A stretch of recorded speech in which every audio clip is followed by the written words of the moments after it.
একদিন রাস্তায় চলতে চলতে মিস্টার আগুন আর মিস্টার পানির দেখা হলো। হাই মিস্টার পানি, কেমন আছো তুমি? তোমাকে দেখতে অনেক ফ্রেশ ফ্রেশ লাগছে। আমি তো ভালোই আছি, তুমি কেমন আছো মিস্টার আগুন? তারা একজন আরেকজনের সাথে অনেকক্ষণ কথা বলল এবং শেষমেশ নিজেদের বাড়িতে ফিরে গেল। দেখতে দেখতে অনেক দিন পার হয়ে গেল এবং বসন্তকাল শেষ হয়ে শীতকাল শুরু হয়ে গেল। অনেক দিন হয়ে গেল আমি আমার বন্ধু পানির সাথে দেখা করি না, যাই এবার একবার ওর সাথে দেখা করে আসি।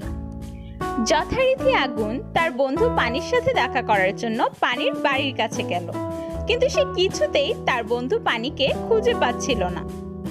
আচ্ছা ভাই, তুমি কি আমার বন্ধু পানিকে কোথাও দেখেছো? ওর তো এখানেই থাকার কথা। এ তুমি কি বলছো আগুন ভাই?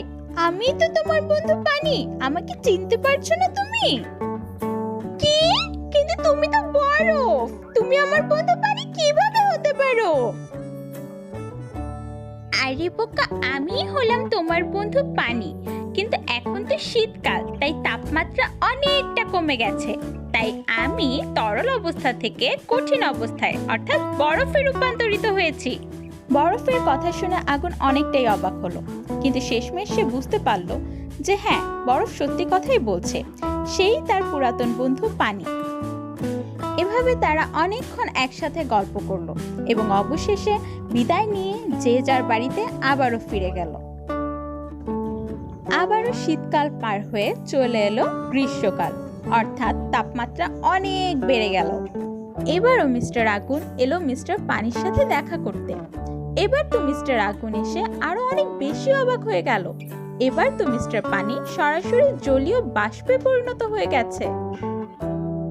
একি মিস্টার পানি, তোমার একই অবস্থা হলো আবার? আরে এবার অনেক বেশি গরম পড়েছে তো, অর্থাৎ তাপমাত্রা অনেক বেশি বেড়ে গেছে, তাই এবার আমি পানি থেকে সরাসরি জলীয় বাষ্পে পরিণত হয়ে গিয়েছি।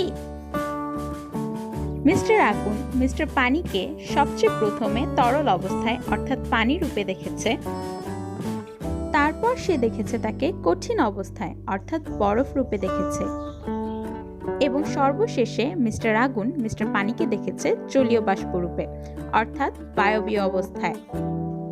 পানির তিনটি ভিন্ন ভিন্ন অবস্থা দেখে মিস্টার আগুন সত্যিই অনেকটা অবাক হয়েছে।